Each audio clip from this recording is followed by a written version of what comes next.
মামা, দুনিয়াটা তো খুব সহজ ছিল, কিন্তু আপনারা ভাবতেন দুনিয়াটা অনেক কঠিন। যেখানে টাকা পয়সা দিয়ে সব হয়, সেখানে কঠিন বলতে কিছু আছে। 2 কোটিতে ভিসি এবং 50 লক্ষ টাকায় অধ্যক্ষ বানাইতেন দীপুমণি। কি চমৎকার সৃজনশীলতা!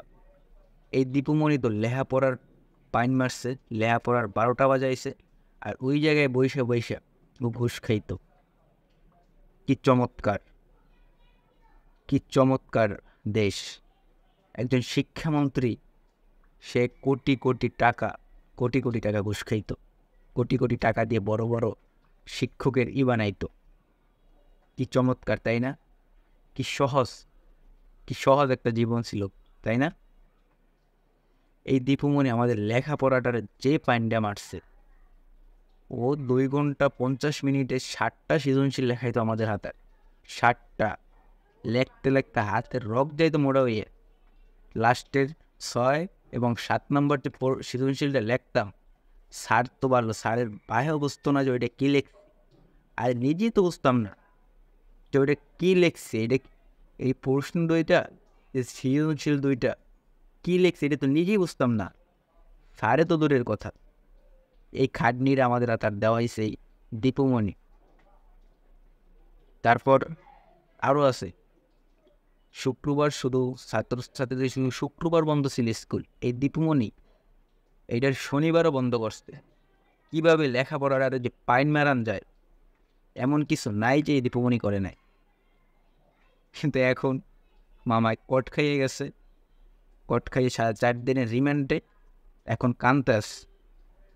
বাপ আসলে বাপ ফেরো ছাড়ে না। এই দীপুমণি পুরো লেখাপড়াটা ধ্বংস করে দিয়ে গেছে বাংলাদেশের। পুরো লেখাপড়াটা যতটুকু আসছিল ভালো, এমনিও তো আগেও তেমন ভালো ছিল না, কিন্তু যতটুকু আসছিল এই লেখাপড়াটার পুরোটারে ধ্বংস করে দিয়ে গেছে দীপুমণি।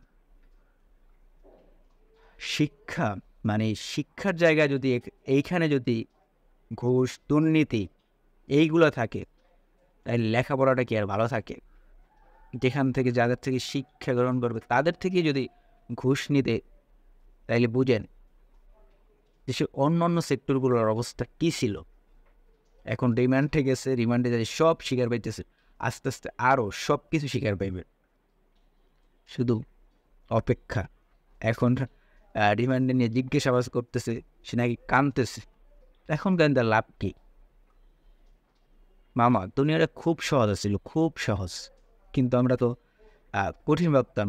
কেন কঠিন ভাবতাম? কিন্তু আমাদের কাছে তো আর টাকা ছিল না। যাদের কাছে টাকা ছিল তাদের জন্য দুনিয়াটা খুব সহজ ছিল। যাদের যা লাগতো, যেখানে যে পোস্ট লাগতো, তারা টাকা দিয়ে সব কিছু পারতো, কিন্তু আমরা তো পারতাম না। তাই আমাদের জন্য মামা জীবনটা খুব কঠিন ছিল। আর ওই যার 1 কোটি টাকা দিয়ে ভিসি, তারপর অধ্যক্ষ হইতো 50 লাখ টাকা দিয়ে, তাদের জন্য দুনিয়াটা খুব সহজ, খুব সহজ ছিল। কিন্তু এই সহজটা এখন আশা করতে পারি এখন আর থাকবে না। এখন সবার জন্য সমান থাকবে, টাকাওয়ালা আর ফকির সবার জন্য সমান থাকবে, এটা আশা করতে পারি। ভাবা যায়, যেটা শিক্ষা হলে জাতির মেরুদণ্ড, সেই মেরুদণ্ডরা ঘুষ নিত, ঘুষ দিত।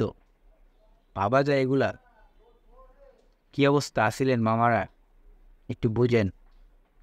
আর দেশটা দোয়া করেন, দেশটা এখন যেন ভালো থাকে, ভালোভাবে চলে।